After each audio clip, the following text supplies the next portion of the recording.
שלום, אני ענית, נעים להכיר, מה נשמע? רוצה לך אולי לטעות מה קרה לחשק המיני שלך? כאילו, איך יכול להיות שאת כזאת עם אשת עסקים, את שולטת בכל התחומים בחיים שלך, את מתקתקת את הבית, את עושה את כל הדברים בעבודה, את ראשונה לסיים, את מספיקה את הספורט, את אוכלת, את עושה הכל, אבל משהו שם בחשק המיני כאילו לא מסתדר בול, כאילו פעם היית מינית, את זוכרת? פעם נהנית בסקס. והיום את כאילו חושבת לעצמך, משהו פה לא בסדר, משהו פה קצת השתנה. מה לדעת איך הסיבה לזה? עכשיו, אני לא מדברת על איזה טראומה גדולה או על איזה משבר גדול, אני מדברת על השתיקה הזאת, הקטנה, שפשוט זה ירד מסדר העדיפויות, זאת אומרת, מה נהיה לא חשוב. גם כשאת עושה את זה, את לא באמת שם. יש לחץ, יש ציפייה. מה, אני נמצאת עכשיו בזוגיות, וכבר לא שכבנו איזה שבוע וחצי, שבועיים, הגיע הזמן לעשות את זה שוב, לא? אבל את כבר לא זוכרת מתי פעם אחרונה באמת נהנית מזה. מתי פעם אחרונה באמת היית אקטיבית, היית תפעולית, התחשק לך, היה לך מין רעב כזה שלא היה לו שובע. מתי פעם אחרונה לא עשית את זה כי צריך, או כי הגיע הזמן, או כי פעם, אני זוכרת שאהבתי את זה, אבל היום, לא יודעת, זה כזה בסדר. מתי פעם אחרונה הסקס שלך לא היה רק בסדר? מתי פעם אחרונה, באמת כאילו, שאלת את עצמך, האם יש עוד דרך שבה אני יכולה לגמור? האם שפיכה נשית זה משהו שגם יכול לקרות לי? שרשראות של אורגזמות? זה משהו שהוא רלוונטי לחיים שלי? או שזה סתם כל הדיבורים האלה שעכשיו כאילו כולם מדברים וזה נורא טרנדי, אבל זה בטח קורה לאחת ממאה. מתי בפעם האחרונה זייפת?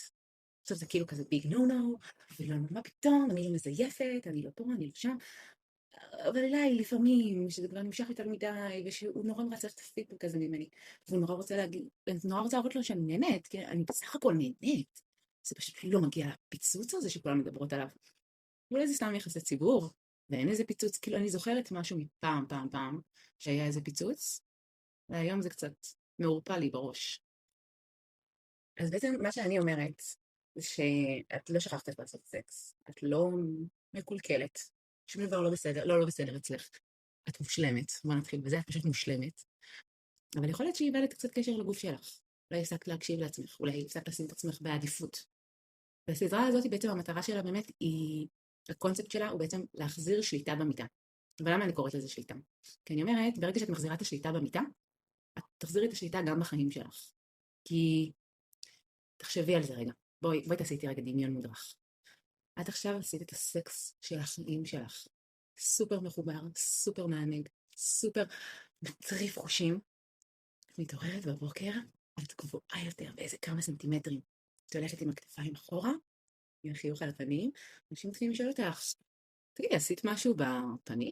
עשית אולי משהו לא יודעת, משהו שונה אצלך. ואז אחר כך, לא יודעת מה, הבוס שלך מבקש ממך, אכפת לך אולי להישאר עוד איזה שעה נוספת? אכפת לך לעשות איזה עבודה? אומר לך איזה משהו באיזה טון כזה פחות מכבד? ואז את עונה לו, בסרט, אני לא פנויה לזה כרגע. א', בא לי לחזור הביתה, שזה משהו שלא מדברים עליו אצל נשות עסקים קרייריסטיות, שהרבה פעמים הם פשוט, כן, העבודה דורשנית, כן, הן נהנות ממנה, כן, הן מקבלות ממנה סיפוק, אבל לפעמים הן פשוט לא רוצות לחזור הביתה, למקום הזה שהן לא מקבלות את הערכה הישירה ביחס לפעולות שלהן.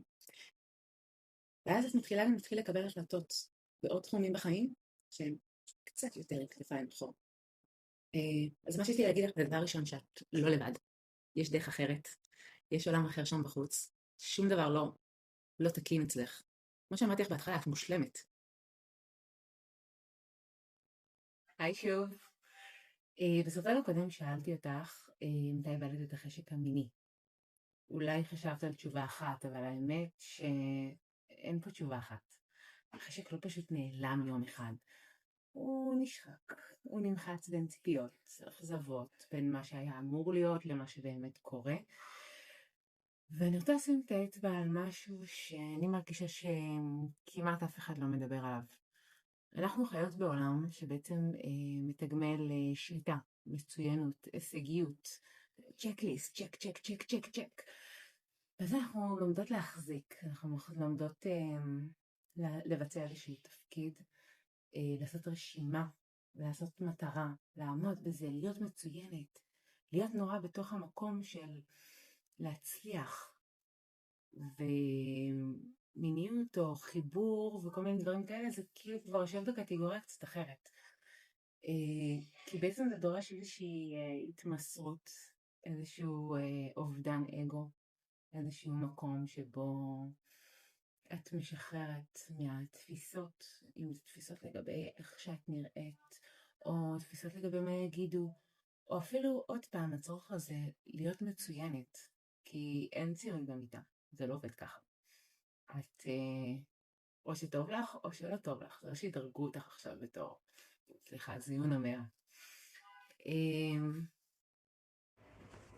את צריכה מצד אחד לדעת לשחרר שליטה, לשחרר אגו, לשחרר ציפיות, לשחרר פחדים.